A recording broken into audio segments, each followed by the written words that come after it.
What's up, yo? So, took another trip out here to my spot.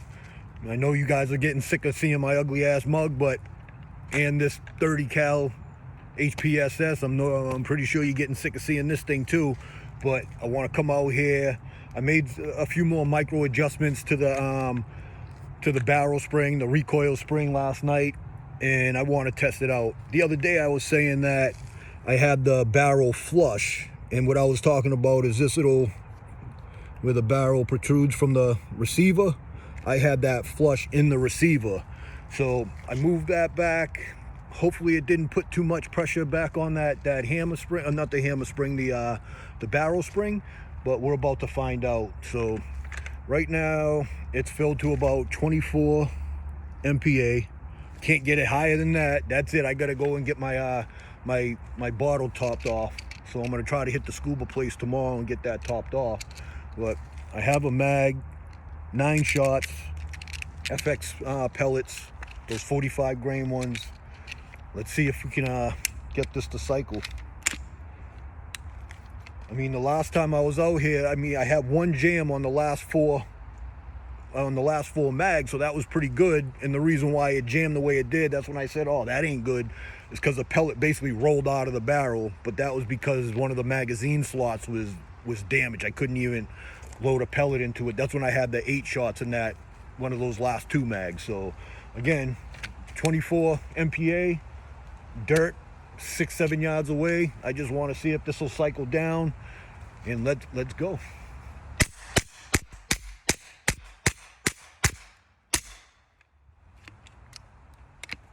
Nice. Cycled. And I'm now at about 17, 18 MPa. 16, so 18 MPa. So that did pretty good. You know, it did a lot better than before. And of course, you know, I got a second mag. So let's give it a shot from here. I mean, if this cycles, I'm going to try to refill it again, maybe do another 2 more mags. And if I don't get any jams on that, then the problem isn't with the mags. It wasn't with the hammer spring. It wasn't with the valve pin. It was the barrel spring, that recoil spring. I think the recoil spring on this one is from an HPSS Plus. It's a little longer than the one that's on my 25 cal, but they're the same thickness. All right, enough of me babbling. Let me watch. Now it's gonna jam up on me and it's just gonna make me look like an ass, but let's see.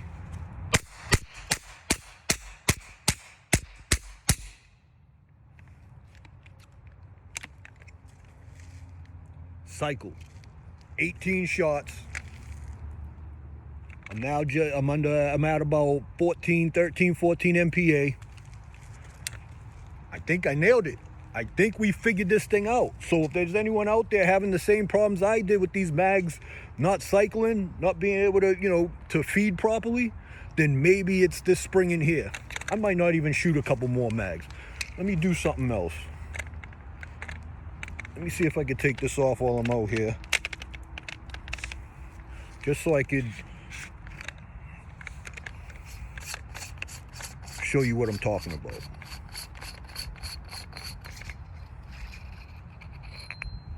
So all the baffles are in there. I'm not doing nothing with those. Don't fall off the car there. So what I'm talking about is this spring right here. When I got this little plunger here was back around there. So it was putting some extra tension on this spring. I needed that extra air pressure to push that back far enough to cycle.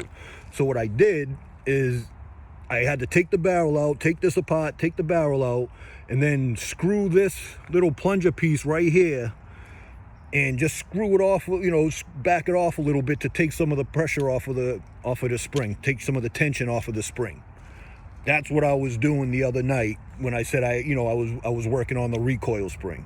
So now I have that plunger almost flush right up against whatever that thing is, that stripper. I don't know what the fuck it is, but whatever this piece is here, I have it just up to it, but it won't touch it. There's a little rubber piece. You can't really see it because it's dark, but there's a little circle, little rubber piece right there that the bolt hits, and it absorb some of the shock. So I made sure I pushed it up as far as I could, so that way I had just enough clearance in between these two pieces, but they weren't touching. They were not hitting each other. There was no, they weren't making contact. But that's what I was adjusting. I think this is the problem with the mags not cycling. If there's too much tension, you get to a certain air pressure, it's not strong enough to move that spring and that bolt back. And where there was too much pressure on that, I think what was happening, again, these are just my uneducated guesses, was, it was pushing back and then just snapping it back because of the tension of the spring was too much for the air pressure until I hit that 30, 29, 28 MPa. So that's what I was talking about. This is what I made the adjustments. And, I don't have another spring to test except for my 25 cal, which I'm not taking out because my 25 cal works fine. So there's no point in taking that apart just to test it in here. But I just wanted to show you what I was talking about the other night when I was out here in the pitch blackness. It was this spring right here, that barrel spring, that recoil spring. I just had to bring this plunger out. I moved it out maybe about 1/4 of an inch, and I'm at the limit. If I move this back a little bit, I don't know how well this is gonna cycle. So right now it looks like I found the sweet spot, but again, I'm gonna need to do a little bit more testing on this. So let me just put this back.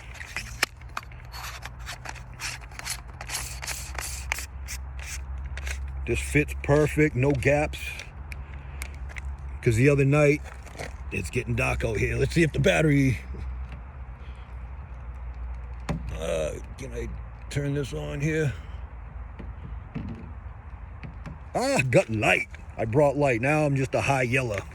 But if this will focus, I can't remember. Oh, there was a little gap here, and like I said, the barrel was flush with the receiver. So that's what I was doing. That's what I've been working on. I think that's the problem with these, was too much tension, because that spring right there, as soon as the action goes back, that spring is just slamming it right back, slamming this bolt right back into the breech. And I think that's what was damaging the pellet. So no one's come down here yet. So I might load up another mag. Not sure. If you don't see me shooting anymore after this, then I said, fuck it, I ain't doing it. I'll come out another time. But if you do, then I did it, and we'll see how it goes. So we'll go from there. All right. So I decided to try again. Got the light on, so now I got some light shining on me. It was getting dark out here quick. So I refilled it back up to 24 MPa. Not sure if that's focusing or not. And basically what I want to try, I didn't load up new mags, but I brought out the old Gen 1 mags. They have the Gen 2 springs in them. The last time I tried this the other day, I think one shot went through. It didn't even load the second shot. So let's give these a try now. I haven't adjusted the springs in these at all. These are exactly the same as they were before. Let's see if with the barrel recoil spring adjustments, will it now cycle through the old Gen 1 mags that have been upgraded with the Gen 2 springs. So fingers crossed on this one. I'm not really confident with this one, but we'll find out right now.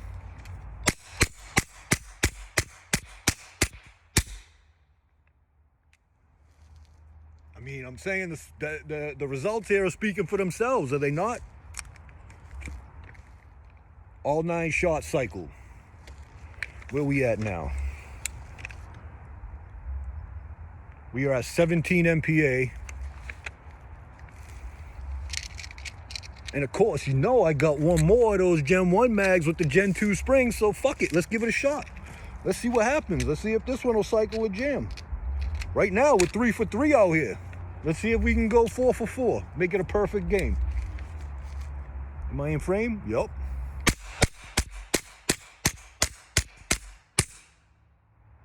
That's it. Cycle all 9. No jams. No misfeeds. 4 mags. 24 MPa starting pressure. We just solved the problem with at least with this one. So if you guys are having those mag cycling issues, it's jamming after you get down to a certain point, take a look at that recoil spring, that barrel spring. Make an adjustment there if you can. Save yourself the shipping, save yourself the headache.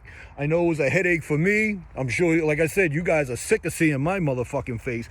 But if this can help anyone, if all this pain and suffering I went through can help anyone out there, so that way you could maintain your own, you know, your own guns, so be it. It was all worth it. You know, and I could say one thing is I could pretty much break this gun down 80%, put it back, you know, clean it, lube it, put it back together. You see it's working fine. I could do that within an hour. So, you know, I'll find the silver lining with all the headache is I now know how to maintain this gun, and I'll know how to maintain my 25 if something ever happens to that. So I'm going to wrap it up here. I think we're in good shape. I think I could now start actually doing some accuracy accuracy tests with this and start putting it head to head with the other semi-autos. So I'm gonna call it a wrap for now, and you know, hopefully next time I'm out here, we'll have some targets set up. We'll be able to break some shit out here and just have some fun with this thing. So that's it. I'm wrapping it up here. I don't know if there's gonna be a to be continued. We'll have to go from there, but I think we figured out what the problem was. Everyone having those problems with the mags not cycling, not you know, the mags feeding or misfeeding, the mags jamming. Recoil spring, check that. I think that's the issue. All right, one last thing before I go. I know I did two fingers, that's two, but one last thing before I go.